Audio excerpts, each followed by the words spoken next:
minutos, seguimos haciendo radioanálisis y como cada jueves a esta hora nos acompañan nuestros amigos de Fundación Sol en estudio. En este caso estoy con la socióloga María José Azócar. María José, muchísimas gracias por acompañarnos. Muchas gracias a ustedes y un gusto conocerte, Constanza. No, el gusto es mío, completamente. Vamos a abordar hoy el primer debate presidencial de los y las candidatas presidenciales que puntean las encuestas, pero esta vez con foco en empleo y crecimiento económico, que también es uno de los temas principales que se han comentado y que se comentaron además en este debate de Salmon Summit 2025, donde estuvo presente, por supuesto, Janet Jara, José Antonio Kast, Evelyn Matei. Y para comenzar esta conversación con María José Azócar, quiero pedirte tu opinión o más bien una apreciación general de lo que se conversó y se planteó como ejes de cada candidato y candidata en esta instancia. Sí, bueno, además de esta semana de ese debate presidencial que tú decías, Constanza, hubo otro encuentro en la SOFOFA también, donde estuvo el expresidente Eduardo Frei, y yo te diría que las conversaciones que están surgiendo a propósito de un año eleccionario han sido recurrentes en hablar sobre crecimiento, ¿no? Sobre crecimiento económico, a propósito de que las cifras, especialmente cifras de crecimiento medidas por el PIB, nos muestran que Chile ya no está creciendo como crecía en los años 90. Entonces, y esto es un tema que aparece, por supuesto, en años eleccionarios, pero también aparece de forma recurrente en otros momentos, ¿no? A propósito de las crisis a finales de los años 90, a mediados de los años 2000, a propósito de otra crisis, ¿no? Que hubo en esa época. Y ahora, bueno, en un contexto, en una coyuntura internacional que es bien desafiante, ¿no? Y con políticas proteccionistas de Estados Unidos, que bueno, también está pasando por un momento en donde está siendo desafiado por China, India. Hay una coyuntura internacional que también obliga a conversar sobre temas de crecimiento. Entonces, aprovechando toda esta historia que tenemos, ¿no? de discusiones sobre crecimiento, una podría identificar, Constanza, algo así como ciertos patrones en la forma como se habla de crecimiento en nuestro país. Y esos patrones, por una parte, tienen que ver con la idea de que para tener buenos empleos hay que crecer, ¿no? Sí. Esta relación causal entre crecimiento y empleo. Otro patrón típico tiene que ver con que para crecer necesitamos menos Estado, necesitamos menos trabas burocráticas, que hoy día está muy bien capturada por la idea de la permisología, ¿no? Sí. Y un tercer patrón que uno puede identificar tiene que ver con la discusión sobre la falta de preparación de la clase trabajadora en nuestro país, que tiene poca educación, ¿no? que no está bien formada. Y hoy día eso lo podemos ver a propósito de la discusión sobre la falta de productividad laboral. Entonces, dado que estos son patrones recurrentes y dado que esto tiene ya una historia, una puede ofrecer una cierta evidencia empírica para ir testeando si estas ideas, ¿no? Han funcionado o no en la realidad. Y eso es lo que me gustaría ir pimponeando contigo hoy día. Sí, quiero tomarme justamente lo que planteabas de la permisología, que, bueno, a pesar de que este debate, volviendo al tema como inicial que planteaba yo, que era el debate Salmon Summit, ¿no? O Salmon Summit, que esa es la forma adecuada de plantearlo, la permisología es uno de los temas centrales que, bueno, hay quienes no les gusta plantearlo de esa forma, pero coloquialmente se llama así, que en realidad son los permisos de inversión que han ido modificándose o se buscan modificar y que se ha planteado como la traba principal. Evelyn Matei, de hecho, y José Antonio Kast planteaban el Estado como un obstáculo para la inversión. Sí. Claro, finalmente el crecimiento económico se ha tomado el debate presidencial junto con, por ejemplo, no sé, la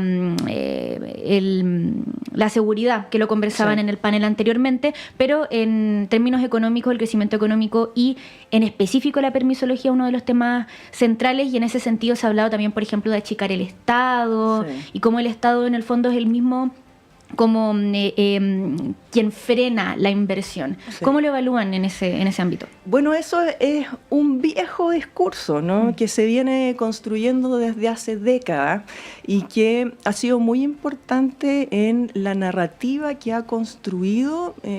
ha construido en nuestro país respecto a la estrategia de crecimiento. Y ahí voy por parte, Constanza. Básicamente aquí la apuesta que se hizo desde la dictadura y que se mantuvo en gobiernos postdictatoriales es que Chile es un país muy pequeño, ¿no? Si uno analiza a Chile como un país solo, ¿no? En el concierto internacional, es un país pequeño, entonces lo que tiene que hacer es especializarse en la producción, explotación de algún bien específico y tener una cierta ventaja comparativa para poder luego exportar ese producto, ¿no? Esa fue la gran apuesta que se hizo en este país, repito, desde hace décadas atrás. Entonces, desde esa postura es que la exportación ha sido como la gran apuesta, pues, ¿no? Para poder tener crecimiento económico. Y por otra parte, esta estrategia de apertura comercial se ha anclado en lo que tú decías, que para poder atraer capitales internacionales, bueno, una tiene que seducir a esas empresas multinacionales. ¿Y cómo? Por una parte, porque pagamos bajos salarios, mano de obra barata, y por otra parte, porque no tenemos grandes barreras arancelarias. Y ahí viene la discusión que tú decías sobre la permisología, ¿no? Entonces, y que, repito, esta es una discusión que uno puede rastrear desde hace varios años. Entonces, y a propósito de la permisología, qué es lo que ha pasado en Chile en estos últimos días, y hay varias novedades, es que se están flexibilizando, ¿no? ciertas normas, especialmente en términos de evaluación ambiental, sí. ¿no? Y ahí hace poco, por ejemplo, se aprobaron normas en donde, por ejemplo, las empresas tienen que, en vez de llenar una serie de requisitos, ahora pueden simplemente dar una declaración jurada, ¿no? Para poder cumplir con algunos requisitos. Y eso ha sido profundamente criticado por organizaciones socioambientales, porque entregar una declaración jurada en lo concreto significa de que tú puedes dar esa declaración, empezar las actividades, empezar las obras y después se verá, ¿no? O bien también se aprobó una norma que habla sobre el silencio administrativo. ¿Qué quiere decir eso? Que si yo presento todos los papeles y el Estado no me devuelve una respuesta a tiempo, bueno, puedo empezar entonces con las actividades. Que también ahí se abre una gran pregunta, y repito, estas son las objeciones de organismos socioambientales, de organizaciones, es que, bueno, eso abre espacio para la corrupción, pues, ¿no? Basta que una persona de estas unidades no responda, ¿no? Para que la empresa ahí empiece sus obras. Uh-huh. Entonces, y respecto a la permisología, me gustaría tocar en particular un tema, de nuevo, volviendo a esta idea del crecimiento, ¿no? De la estrategia más global que ha tenido Chile sobre el crecimiento, que es esta idea de seducir a capitales internacionales. Pensemos hoy día todo lo que implica la inteligencia artificial, ¿no? El imaginario que se utiliza es como algo así como que va a cambiar totalmente las relaciones laborales, ¿no? Y que es como el nuevo futuro, ¿no? Hay una visión como bien modernista de la inteligencia artificial. Y para eso entonces se proponen cuestiones como este Plan Nacional de Data Centers, ¿no? Y ahí el imaginario, ¿no? Y estas son cuestiones que yo he aprendido de organizaciones socioambientales, por ejemplo, Mosacat, ¿no? Que tiene ahí activa en Maipú. Entonces, este imaginario, ¿no? tan moderno sobre la inteligencia artificial y sobre instalar data centers, y que ahí Chile se va a transformar en un polo, ¿no? tecnológico. Bueno, en lo concreto, un data center es una estructura en donde tú tienes servidores adentro. O sea, tener data centers no significa tener a Silicon Valley en Chile, ¿no? Es simplemente un edificio con servidores adentro que además utilizan mucha agua y mucha energía y que no generan un gran empleo. Lo que tú necesitas en términos de empleo para un data center es montar esa estructura y después tener a una persona cuidando, ¿no? De noche, digamos, esa estructura. Pero se apelan a estos imaginarios como de crecimiento crecimiento tecnológico, ¿no? Respecto a la inteligencia artificial. Y además aquí, además de todo el impacto ambiental que significa, ¿no? La implementación de data centers, no hay que olvidar también cuál es la reputación de las empresas que son las últimas y las grandes interesadas de que se implementen data centers, por ejemplo, en Chile, en Uruguay y en países del sur global. Estoy hablando de Meta, estoy hablando de OpenAI, estoy hablando de Microsoft. O sea, la reputación de esas empresas es una bien conocida, es lo que, por ejemplo, han hecho con la clase trabajadora en África, en países del sur global, en donde esas empresas lo que necesitan. Y voy a dar un ejemplo bien concreto. Cuando tú necesitas una tecnología, por ejemplo, para que un auto maneje solo, ¿no? A través de inteligencia artificial, ¿sí? Tú necesitas trabajo humano que etiquete primero, ¿no? Para construir esa base de datos, que etiquete, mira, aquí hay una bicicleta, aquí hay una persona, para que después toda esa información vaya a una base de datos y esta tecnología de inteligencia artificial te permita ir identificando, ¿no? Y luego se vaya corrigiendo, ¿no? Entonces, ¿qué es lo que ha pasado? ¿Qué es lo que han hecho estas grandes multinacionales? Han contratado con muy bajo salario a la clase trabajadora del sur global para que haga estas etiquetas, ¿no?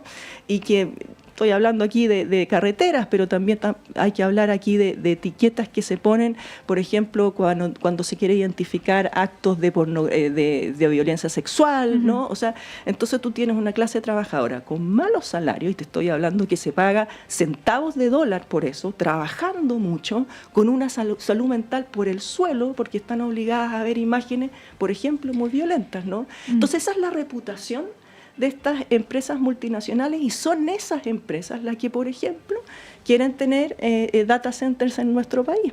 ¿Y cuál es la estrategia de nuestro país? Bueno, menos trabas arancelarias, flexibilicemos las normas, ¿no? Sí. Entonces, con razón no hay tantas objeciones desde el mundo socioambiental. ¿Y cómo hacemos conversar ambas cosas? Estamos conversando con la socióloga integrante de Fundación Sol, María José Azócar. Creo que de lo que menos se conversó como un tópico aparte fue de empleo, porque el empleo normalmente se habla como si fuera un apéndice del crecimiento económico, como si del crecimiento económico se desprendiera el empleo y no si tuviéramos que estimular el empleo como algo importante en sí, ¿no? Y quiero ambas cosas juntas, pero preguntándote por lo siguiente: ¿cómo deberíamos mirar el crecimiento económico si no es la forma correcta la que se está abordando actualmente? Súper buena pregunta. Es una pregunta, si se quiere, Constanza, casi que filosófica, porque cuando hablamos de crecimiento y pensando en los indicadores que tenemos para medir el crecimiento no significa, basado en esos indicadores, no significa bienestar. Y déjame dar un ejemplo bien concreto. Como hablaba antes, la estrategia comercial, ¿no?, de crecimiento en Chile ha sido la apertura a mercados internacionales, fundamentalmente a través de la exportación, ¿no? Y ahí el corazón ha estado en la minería. Bueno, cuando uno estudia qué ha pasado con la minería en términos de empleo, al año 2022 la minería representaba un 2,8% del total de empleo. O sea, no es que sea un rubro, ¿no?, que irradie empleo a toda la economía, punto uno. Luego, cuando uno estudia la calidad de esos empleos, 8 de cada 10 empleos creados por la minería son a través de la subcontratación. Y eso, la subcontratación, es una figura que no solamente significa que los dueños últimos de las empresas pueden desatenderse, ¿no?, legalmente de sus responsabilidades, no solo implica que la subcontratación crea distintas categorías entre trabajadores, lo que hace muy difícil, ¿no?, la organización sindical, sino que también la subcontratación tiene impactos bien concretos en los ingresos de las personas. En el rubro de la minería, en la brecha salarial a favor de quienes tienen contratos directos versus no, es de un 72,6%. Entonces, claro, la minería se ha anclado, ¿no?, es parte de esta estrategia más macro comercial, y se ha anclado en empleos que están bastante lejos de ser de calidad. Y agregado a esto, la minería, ¿no? Básicamente está en manos privadas y está en manos de multinacionales, ¿no? Con capitales británicos y australianos principalmente. Entonces ahí es cuando una se hace esa pregunta que siempre la hemos hecho desde Fundación Sol, es ¿quién crece cuando Chile crece? ¿No? Y el ejemplo de la minería es un caso icónico en ese sentido. Quiero seguir esa misma línea, ¿quién crece cuando Chile crece? Y pensar también en el empleo, porque algo de lo que se habló, y de hecho hubo ahí como una rencilla por el tema de las cifras de desempleo, porque bueno, José Antonio Kast le pasaba la cuenta a la candidata Jara por las cifras de desempleo, y quiero que abordemos eso, porque en el fondo se trata de sacar rédito político con las cifras de desempleo, pero quiero que las abordemos porque al parecer es algo que le importa a la gente. Claro. ¿Cómo las miramos bajo esa óptica? Porque es algo que importa a la ciudadanía, ¿no? Sí. Ahí es bien importante, Constanza, ser clara y frontal en esto. O sea, aquí hay un deterioro general del empleo en nuestro país, ¿no? Y déjame darte 3 datos. El primero es que el desempleo ha aumentado a un 8,9% y eso ha estado principalmente empujado por el desempleo de las mujeres, que hoy día está sobre el 10%, ¿no? Ese es como un primer elemento. Y es cierto que aún no nos recuperamos del shock que significó la pandemia. En su peor momento, la pandemia implicó la pérdida de más de 2 millones de puestos de trabajo. Entonces es cierto que han habido signos de recuperación, pero no hemos vuelto a las cifras anteriores que se tenían de la pandemia. Todavía falta recuperar 261.000 empleos, ¿no? Que bueno, ahí la pregunta que una se hace es qué está pasando con las empresas que no crean esos empleos, que no absorben esos empleos. Y hay un tercer elemento que aquí me gustaría discutir, que también se relaciona con la forma como se ha abordado el crecimiento, ¿no? En nuestro país, y que tiene que ver con esta idea de la productividad laboral, que por mucho tiempo se dijo que en Chile a la clase trabajadora lo que le faltaba era educación, ¿no? Estaba mal preparada. Bueno, hoy día tenemos las cifras de subempleo profesional. ¿Y qué quiere decir eso? Que tú, teniendo tu cartón universitario, tu credencial universitaria, bueno, sales a buscar trabajo y terminas empleándote en trabajos que no requieren esa certificación universitaria. A eso le denominamos subempleo profesional. Bueno, hoy día hay algo así como 1.200.000 personas que están en esa situación en nuestro país. Entonces, claro, nos podemos llenar de personas con credenciales universitarias, con doctorados, pero esas personas no encuentran empleo porque les falta esfuerzo personal, porque les falta mérito. No, pues acá hay una situación generalizada en el mundo del trabajo que no absorbe, ¿no? Que a todas esas personas, y se está drenando ahí, ¿no? Un buen porcentaje de personas se está drenando en sus habilidades, en su productividad, porque no logran ser insertas en el mundo laboral. ¿Y qué falta, ¿no?, para hacernos cargo de eso? Y junto con eso quiero preguntarte qué falta en el discurso de los candidatos políticos, o sea, de los candidatos a la presidencia de Chile, para hacerse cargo de eso. Bueno, en primer lugar aquí quizás hay que desmontar este mito de que con menos Estado, ¿no?, tú tienes más crecimiento porque tú tienes a personas que logran ser totalmente libres para emprender, ¿no? O sea, incluso en momentos de máximo crecimiento, tú necesitas al Estado, ¿no?, para crear una serie de instituciones, de normas que permitan, por ejemplo, que la minería se transforme aquí en el eje de la exportación. O sea, esa es una ficción de que a través de menos Estado se logran ciertas cosas. Siempre se ha necesitado el Estado, incluso en los periodos, si se quiere, de más crecimiento y de más exportación. Ese es un primer elemento. Y, por ejemplo, lo que uno puede ver que ha ocurrido en otros países es que el Estado ha hecho ciertas apuestas, ¿no? Un típico caso aquí es lo que sucedió con Corea. En su momento el Estado apostó por desarrollar una industria en materia de automóviles, en materia de computación. En Irlanda se apostó por la industria farmacéutica. O sea, tú puedes tener ahí, ¿no?, otras estrategias que inviten a el desarrollo de una cierta industria. Uh-huh. Eso por un lado. Y por otro lado, hoy día la crisis climática cambió todo, Constanza. O sea, esta idea de crecimiento ilimitado, ¿no? De que tú puedes, como un país chico, ¿no? Que es como una lógica bien de un colonialismo internalizado, si se quiere. Un país chico y está de manos atadas y solamente tienes que especializarte en explotar un mineral. Bueno, hoy día la crisis climática pone en jaque esa perspectiva, porque ese crecimiento ilimitado ya